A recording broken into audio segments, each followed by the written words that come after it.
you want to discuss confidential details with your client, you know, I'd be very happy to leave. No need, Holly. We all know you're in Bobbie's corner. Thank you, Holly. Jake, what did you mean that you can prove I'm innocent? All in good time, my dear. I plan to show that there was a third person present on the night of the murder. A third person? How do you know? That'll be the building's assistant manager. I asked him to come up. Mr. Grady, thanks for coming. Yeah, I don't have much time. Well, then I'll get right to the point. You told me, did you not, that on the night of the murder, the night of Mr. Brock's murder here in the penthouse, that you locked the lobby door that led into the stairway, did you not? I did. Why? Why did you do that? Well, there'd been some burglaries in the neighborhood, so I took extra precautions. In the neighborhood? Yeah. Well, were there any incidents, any burglaries or robberies on that night? Oh, I think there was. Let's see. Yeah, in fact, I'm sure of it. There was a car broken into a couple of doors down, and the stereo was stolen. A couple of doors down? That's right near the building. Yeah.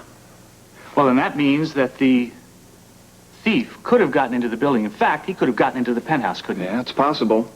You know, the police might know. They got a report of it.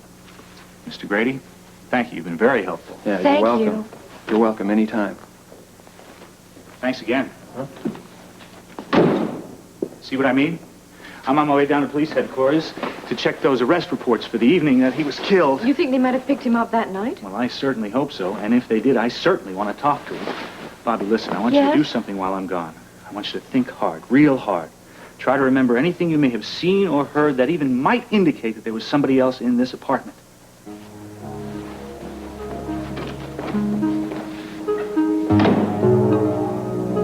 Robert, your trip to Florida, warm, sunny Florida, was at city expense. Am I right? It was, every penny, but I didn't have a decent meal for the whole trip. My condolences. Point is, anything that you learned in Florida is official information, and as district attorney, I am entitled to a full report. Starting with my eating habits. The meat and potatoes, Robert. Touché. Oh, are we fencing?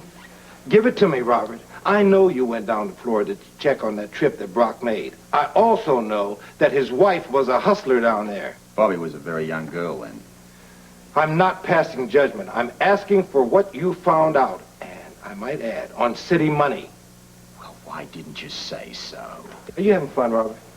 Ken, your visits always lighten my day. All right? You want to know? Well, here it is.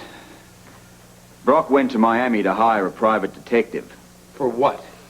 I don't know yet. I haven't been able to question the guy. 10 to 1, Brock hired him to find some more dirt on his wife. Maybe some crime she was involved in years ago. It's a possibility. Think about it. Hookers tend to run with mobsters. I've heard that. Let's get more on that. Meaning you want my department cooperation? My prerogative, I believe. You get the Miami police force to give us everything they've got on Bobbie Brock, no matter how far back it goes. Okay, but that's going to take time. I want the full story on her, and I want it now. Naturally, there will be considerable red tape involved in university funding of a field trip. And the first is going to be the availability of money. Oh, well, that'll probably end it right there. Not necessarily so, because I just happen to know that a field trip was canceled. And a great deal is going to depend upon the presentation we write. Are you saying you'll help write it, Professor? Certainly. I believe if we make a strong enough case, if we show that the field trip will result in an original contribution to the Mayan Aztec influence, we might just pull it off. Man, all this peace and quiet's giving me the shakes, man. Hey, don't worry about it. This is what we call the calm before the storm. These cats are ready to cut loose when you hit the stage, man, I'm telling you. Yeah, but why don't we give them a little taste right now? I mean, I got this urge to cut loose right now. I mean, Duke, hey, man. Listen, I need to get a little background material on you, okay, for the interview. So we both need to concentrate together. All right? Yeah, man. Frisco, I concentrate a lot better when I got screaming and pushing around me. Yeah, I understand. I've been there, man. You know, these kids paid a good dime to see your act, so when you hit the stage, it's all gonna come together. Once we get the funding, the next big problem will be to get permission from the Mexican authorities to let us go in. Why would they object? We're very sensitive about foreigners dabbling around with their historical artifacts. When it comes to dealing with the government, I know a man who has lots of influence. Oh? Sean Donnelly. He might be able to cut through a lot of Mexican government red tape. That would be most helpful. I'm going to talk to him today. I think he's going to want to help as much as he can. Meeting you is a real privilege, Mr. Donnelly. You're a legend in the World Security Bureau. Oh, well, thank you, but somehow being remembered as a legend makes me feel rather ancient. We didn't mean it that way, sir. We're just pleased you're back working for the Bureau again. Yeah, we're here to install your communications gear. Now, what about security? You'll have a special key for all the gear.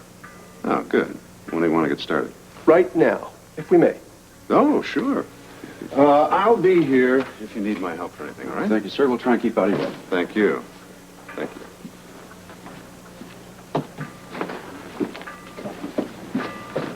Did you get rid of them? Hardly.